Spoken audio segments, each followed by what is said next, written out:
Salut à toi cher ami, sois le bienvenu dans cette nouvelle vidéo de la fac de Max. Ici Maximilien Lavadi et aujourd'hui on va voir ensemble quels sont les avantages et quels sont les inconvénients de vivre de l'affiliation et des sites de niche. Reste bien attentif jusqu'au bout car tu vas découvrir pourquoi ce business model est si intéressant pour toi, mais aussi quelles sont les limites et comment tu vas pouvoir t'en prémunir. Au terme de cette vidéo, tu sauras comment mettre en place une stratégie solide et assurer tes arrières pour générer un revenu confortable et durable sur le long terme. Si tu ne sais pas encore en quoi consiste un site de niche, je t'invite à consulter la première vidéo de la fac de Max. Tu trouveras le lien dans l'infobulle juste en haut à droite de la vidéo. Commençons déjà par les avantages qui sont multiples et qui rendent les sites de niche si attractifs. En t'investissant bien comme il faut, tu peux atteindre l'indépendance financière et générer des revenus confortables. Tu n'as pas de compte à rendre à personne, tu travailles quand tu veux et où tu veux, tu génères des revenus réellement passifs, les graines que tu as plantées au début t'apportent des revenus récurrents sur le long terme. C'est un business scalable dans la mesure où tes sites ne te demandent quasiment aucune maintenance. Et enfin, tu peux facilement déléguer le gros du travail. En ce qui concerne les inconvénients, déjà ça va nécessiter un investissement en temps et en argent au lancement du projet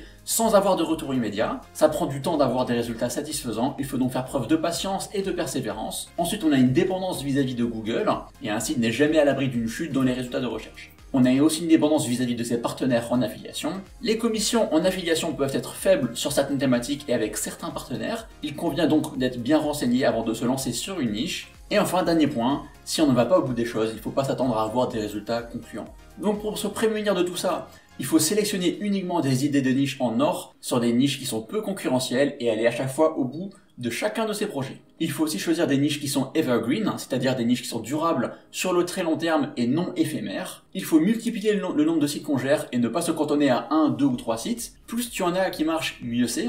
Par exemple, si tu n'as que 2 sites et que un de ces sites perd tout son trafic, alors là tu peux être dans la mouise. Ensuite, il faut se diversifier dans différentes thématiques pour ne pas dépendre d'un seul secteur. Par exemple, les blogs et les sites de niche dans la thématique du voyage ont pris cher avec le Covid. Il faut aussi sélectionner ses partenaires en affiliation avec grande attention. L'objectif c'est de pouvoir travailler et compter sur ses partenaires durant de longues années. Tu sais par exemple qu'en travaillant avec Amazon Partenaires, tu travailles avec le plus vieux programme d'affiliation sur le web, et certainement le plus fiable. Chaque fin de mois, tu reçois un virement automatique sur ton compte bancaire. Tu pourras également varier tes partenaires en affiliation pour ne pas dépendre d'une ou deux entités. Comme dans tout investissement, la diversification est la clé. Alors même si Amazon Partenaires et Google AdSense sont des partenaires très sérieux, tu pourras également varier tes partenaires dès que tu en auras l'opportunité. Tu peux rester focalisé sur 2 ou 3 partenaires max en te lançant, puis plus tard tu pourras commencer à te diversifier dès lors que tu auras des résultats intéressants. Tu pourras varier à la fois tes thématiques mais aussi tes partenaires. Enfin, tu dois faire en sorte d'avoir des sites qui marchent toute l'année et pas seulement gérer des sites de niche saisonniers.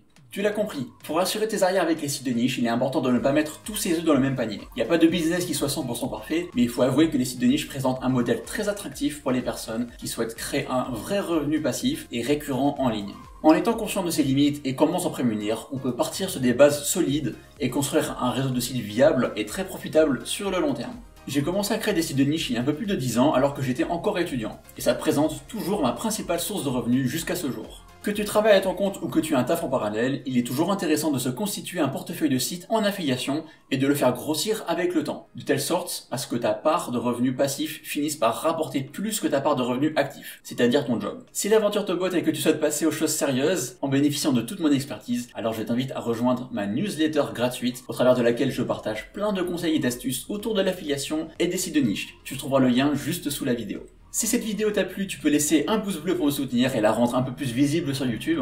Tu peux aussi t'abonner pour ne pas manquer les prochaines vidéos à venir, je crois que ça va beaucoup te plaire. Prends bien soin de toi et je te dis à très bientôt. Ciao!